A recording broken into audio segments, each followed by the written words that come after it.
and let us all do we can to build a better future. Well, here's the thing. I guess I got to be the first one to ask it. RT America has done a lot of phenomenal work. 8 years. You had a fantastic show, Redacted Tonight. You've been on our show numerous times, and we've seen a lot of stories being covered on RT America that you don't see on corporate media, CNN, MSNBC. And now this massive suppression of RT America, which caused its downfall, unfortunately, because of U.S. and European Union policies. Is this the 1984 Orwellian Nightmare finally coming to fruition, or was this always going to happen? I mean, they've definitely been gunning for RT America for a long time now. Starting back in 2016, they made them register as foreign agents, first media outlet to ever have to do such a thing. Before that, the foreign agent registry was meant for lobbyists of other countries. Yet for some odd reason, AIPAC never has to register as foreign agents, even though they are one of the largest foreign country and lobbying groups in the nation. But yeah, so they made them do that. Then they put, scarlet letters across everything on YouTube. It all said, "Oh, dirty Russians" underneath every video. And so they've been gunning for it for a long time. And I think that, the war in Ukraine gave them an easy and timely excuse to decide to finally crush RT America.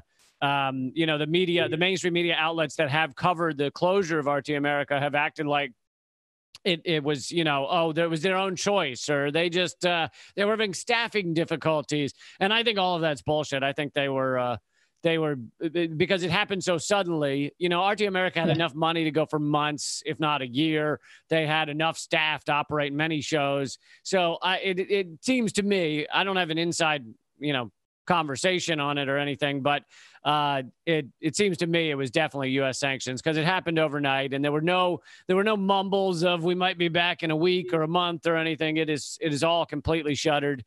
And after 8 years and 375 shows, I think we did a lot of good work. But people obviously have been told to put that McCarthyist label on us, and I tried to make clear as much as I could that I was there. I was at RT America because there is no other mainstream media, or not just mainstream media, no other television airwaves where I could do a completely uncensored, anti-war, anti-imperialist, anti-capitalist show.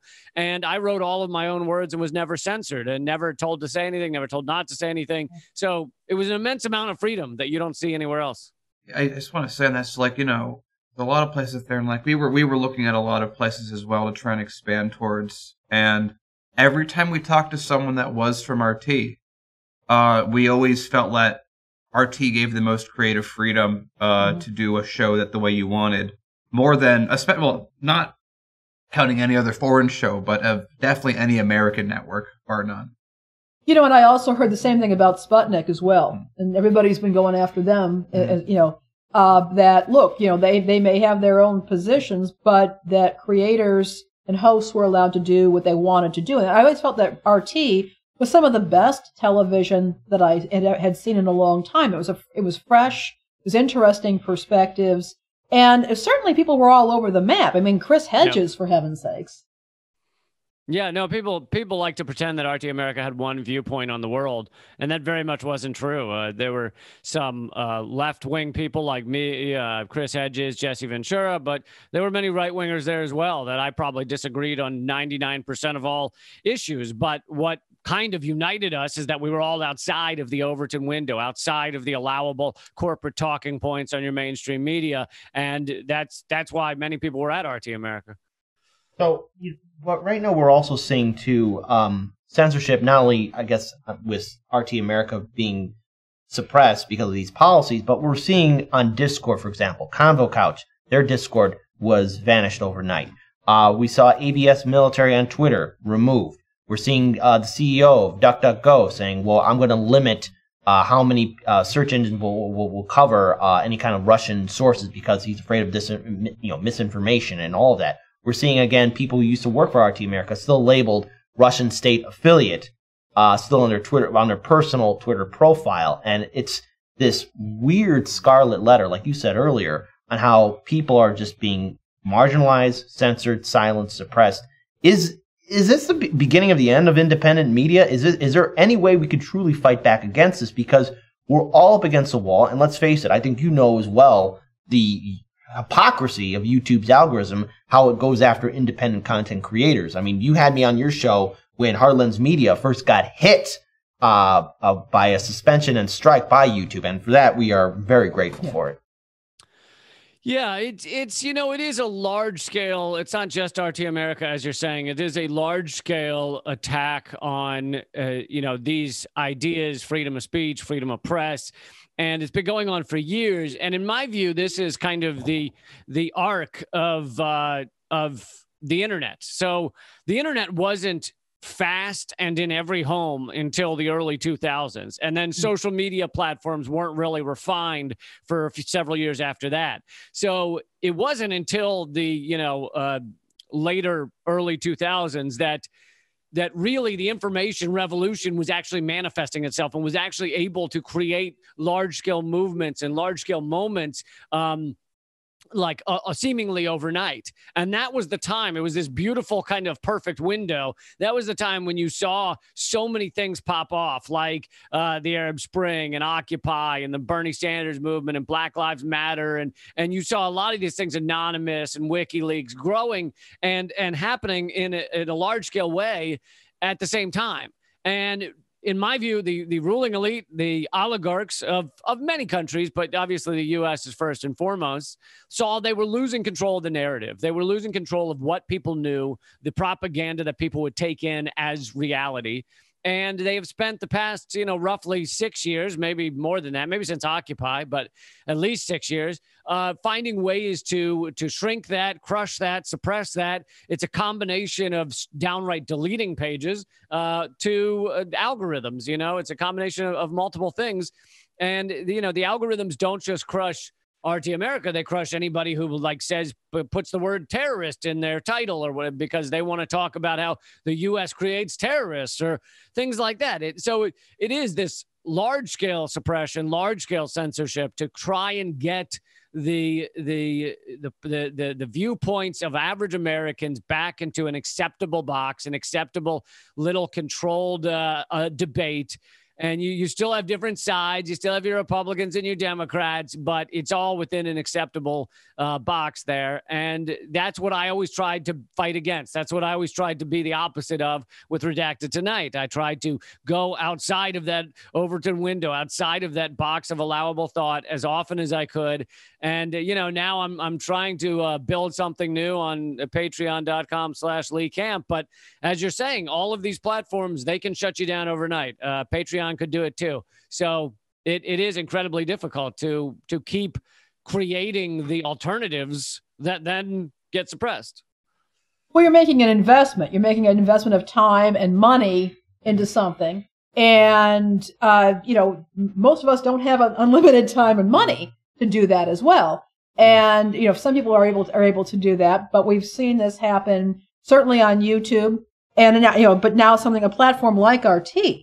That's incredibly disturbing. I don't know if you've also seen Matt Taibbi recently came out with an article on his Substack about how MasterCard and Visa are controlling what people can consume, can watch, can read, consume, because they control who can receive payments. And so now you also have, in addition to things like Patreon and the various other platforms, online platforms, we're now seeing complete control over the monetary system with these companies that can come up with any kind of arbitrary criteria for whether you can use their systems, like what happened with WikiLeaks when they went in and they crushed donations to WikiLeaks.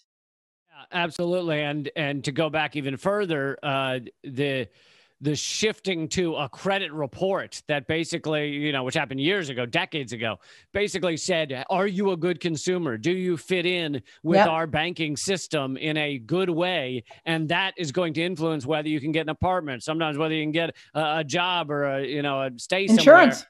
It's used to label people. And of course, you're talking about an even further point where they literally will just shut off donations, shut off your ability to raise funds for whatever organization.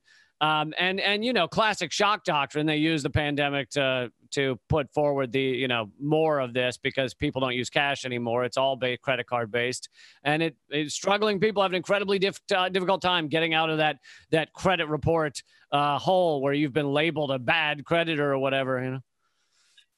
So I saw that you I think it was on Twitter, you made a post that you were saying that on Meta, of course, their new favorite corporate overlord, that they have shadow banned your entire face. Can you tell us about that? Well, no, I said shadow banned my Facebook. Oh, I guess I didn't read the second part of that word. They had my so since so I spent, speaking of time and money, and this is what I thought about when you said that, I spent 10 years. A lot of my time was spent building up my Facebook page before Redacted Tonight, mostly. And I ended up with a Facebook page that had 330,000 followers, and that was my main outlet for getting people to watch my stuff. And starting in 2016, it just became essentially shadow banned. I was gaining 5,000 followers a week. Now I haven't gained followers since 2016, and they don't show my posts to that many people, you know? So whereas I used to get thousands of shares, I'll get, 30 to 100 or something. So it is a technique where they make you think, hey, we haven't done anything. We didn't stop. What do you mean you're not growing? Like they try and act like they haven't done anything when it's very clear that some sort of shadow banning has taken place. And another nefarious version is the filter bubble that you were in on Twitter, where you just see people you agree with. So you read my Twitter feed and you think everyone cares about freeing Julian Assange. But in fact, most Americans don't even know who Julian Assange is. So we're basically be put into a room with 100 people we agree with, and we're all going, yeah, look, everyone agrees. And it becomes the kind of the polar opposite of an organizing tool. Yeah, it's amazing. It just, all independent media, just everyone stopped subscribing to them on YouTube right when Biden took office. It's just coincidence that it just happens that way. Well, and I think it's interesting because normally if there was some kind of if we had done something or you had done something outrageous that would have turned the tide of public opinion against you, you probably would have heard about it. We would have heard about it. That's not what happened. It just stopped. The growth just stopped. Yeah, No. and in the past week, not only was my TV show canceled, but all Redacted Tonight videos are on YouTube are banned in Europe and the UK, and my personal podcast, Moment of Clarity, was deleted from Spotify. So the cross-platform destruction of people's accounts is incredibly dangerous, and it obviously is large-scale censorship, and everyone should be furious about it. But there's not a lot of people that care, and mainstream media, of course, is not really going to cover it. Now, the thing is, I actually want to get back to Spotify because there was this big uproar about Joe Rogan being on Spotify, and everyone was on this super fast rush to silence him. And same thing as we have said on the show, we support our colleagues at RT America. I wish that somehow, with snap finger, everything go back to normal because they did, all of you guys, phenomenal work. Same thing with The Hill being suspended off of YouTube. I felt that suspension was wrong. And everyone going after Joe Rogan or trying to silence Jimmy Dore or you, I think that's wrong. But the thing is, your show was anti-war, progressive. You were covering topics and issues that you don't see on corporate media. You had a popular podcast. It was on Spotify. Did Spotify even give you any kind of notification or the reasoning? Because I find it unreasonable that somehow you cross the threshold of, well, that channel's got to go. It's got to go. Was there any kind of notification? Because I find what Spotify did to you was downright hypocritical when there was this backlash towards Dave Chappelle and Joe Rogan. And again, I don't want to see them get silenced. But your show getting silenced shows a double standard on Spotify. That was bizarre. Right. It is kind of funny that everybody goes, oh, Chappelle and Joe Rogan are they're being canceled. And it's like, well, actually, they're still on the largest platforms in the world, getting paid $100 million or whatever it is. So they haven't really been canceled. I don't think they should be, but they haven't really been canceled. Yeah. And so I think I might be one of the most censored comedians in America who hasn't sexually assaulted anyone. That seems to be my new claim to fame. But yeah, no, there was no warning whatsoever. Spotify didn't say anything. So when all this went down, I just frantically created a Patreon account. And if I can get enough subscribers there, then hopefully I can create something that still has the feel of Redacted Tonight. So I guess technically, since you are technically you're right. One of the best experts on the planet for being censored by the most platforms at once. Besides Patreon, what are you planning to do? I might start doing Redacted Tonight on the sidewalk with a tin can, so I'm thinking of that. I'm pretty good at selling shoes, I think. No, I don't have a plan beyond patreon.com/Lee Camp, but there are obviously great outlets that are out there and that I could work with, but to fund even a smaller scale version of Redacted Tonight, it's usually outside the funding levels of an independent outlet. So I'm not quite sure. Keeping my options open and hopefully can build something over at Patreon.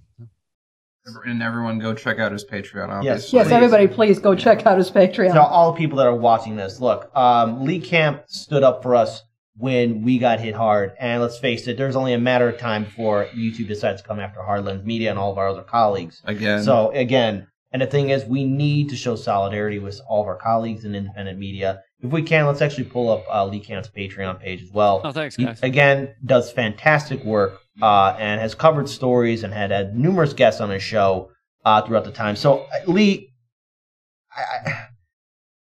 I've said on the show, I want to see more citizen journalists. And me saying that, I mean, I want to see more people step up doing what we're doing. Now, obviously, what we're doing, you're not going to get a garden of roses all the time. In fact, you're going to get a middle finger 90% of the time, 99% of the time. It's all thorns. It's all thorns, actually. Somewhere far in the distance. There's a rose somewhere in there. Wait, the middle finger has the thorns? That's everything. Everything is thorns. Everything the fence is thorns. The grass is thorns. The thorns have thorns. Yeah, so there we go. But, what do you want to say to people that are thinking about doing what you do, what we do, or sitting on the sidelines? Because I think we need to have more people to speak out, because if we're all being silenced, we have to speak out against this. This is not right. What happened to RT America, what happened to the Rising, what's happening to Convo Couch, the entire Mikasa Network, Revolutionary Blackout Network, Frank Analysis, and so many others that are doing phenomenal work, and the rest of your colleagues at RT America as well. We cannot sit on the sidelines. What do you want to say to people that perhaps maybe want to do what we're doing? I mean, if the passion is there, then I think for the most part, you'll find a way. Unfortunately, it might not be a way that makes you rich or makes you hugely famous. You might not be jet setting around the world, but people have been fighting the system for generations, and I take inspiration from those people, even when at times some of them had their lives destroyed. So many greats, you can't list them all. Eugene Debs and Abby Hoffman, and so many that have fought over the years, and then of course the big names like Martin Luther King. Sometimes they'll straight up kill you, but that's not even what I'm talking about. I'm just talking about tough times. It's not always easy, but if the passion is in you to create change and make people aware of what's going on in the world, rather than let the bullshit out of the mainstream media just wash over them like waves over a sandcastle. If that passion's there, then I think you just got to follow it, and you just got to keep trying, keep creating. For years I was a broke comedian in New York City, and I just kept hammering away, even though corporate media, and that includes the comedy channels like Comedy Central, had no interest in putting a actively, clearly political comedian. And when I say political comedian, I don't mean like light observations about how Trump is dumb. I mean deeper analysis. They had no interest of really putting that on their airwaves. So.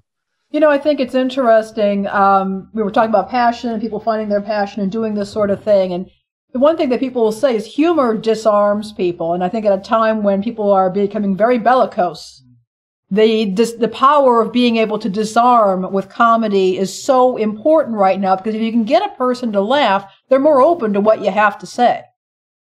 And do you think that you were considered to be particularly dangerous because you're not offering that super serious analysis like Chris Hedges, but that in fact you got people laughing and therefore might have a little bit more influence?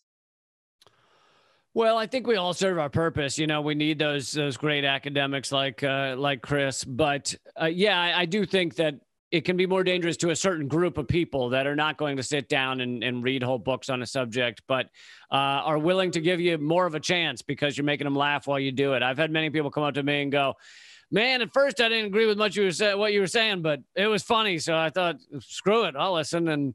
And you know, that is the goal. You know, the famous quote, if you're going to tell the truth, make them laugh or they'll kill you.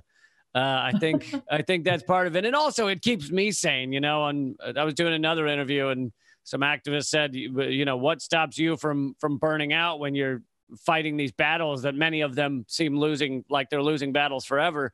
And I said, well, I'm making people laugh, but I'm laughing myself. It's a defense mechanism for me as well. You know, you don't want to have a revolution without dancing and without laughter. I think that's what keeps it exciting. So I want to ask you this question. I think that I always think that anytime we're in like a state we're in now, it's always good to compare somewhere in the past. Do you think it's harder to get the truth out today or 100 years ago in the 1920s?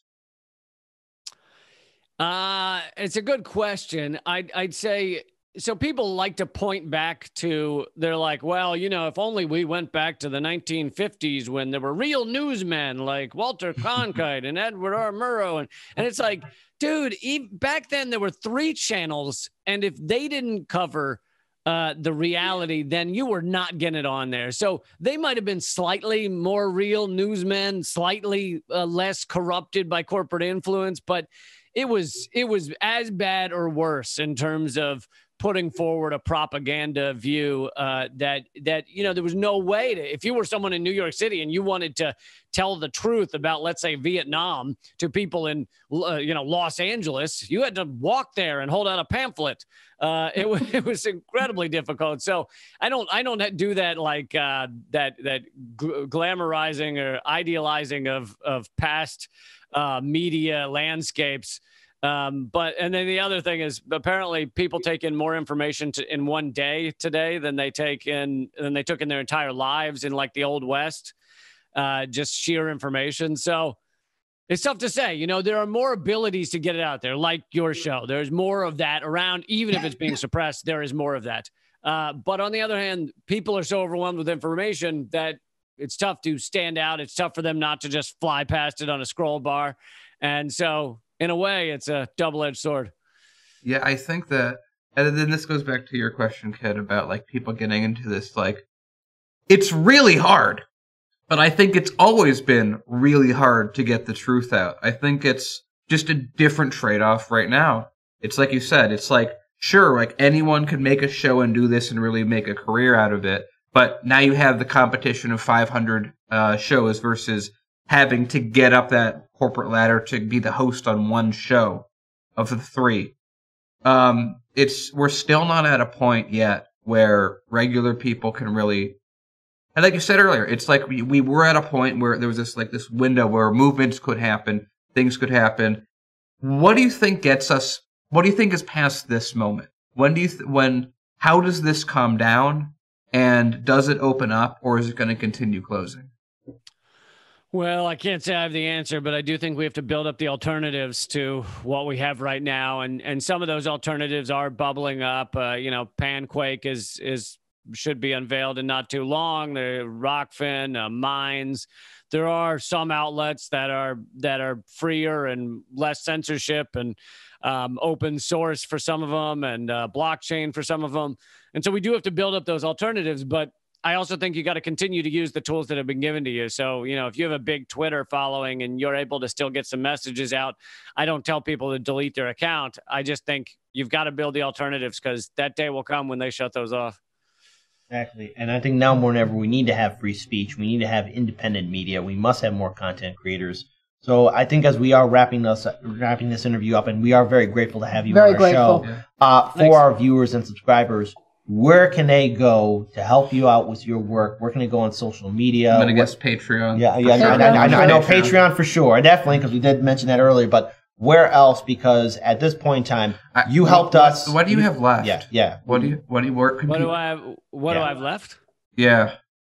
Well, so I did several things outside of Redacted tonight. I wrote for Sheer Post. I have 3 podcasts, Common Censored, Moment of Clarity, and Government Secrets. I highly recommend people check those out.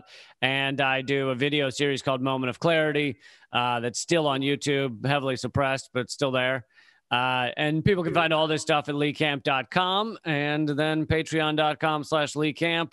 And hopefully I will find, we'll build the next thing that fills the void of Redacted and fills the hole in my heart. Lee, you're a guy that got yourself up from nothing anyway.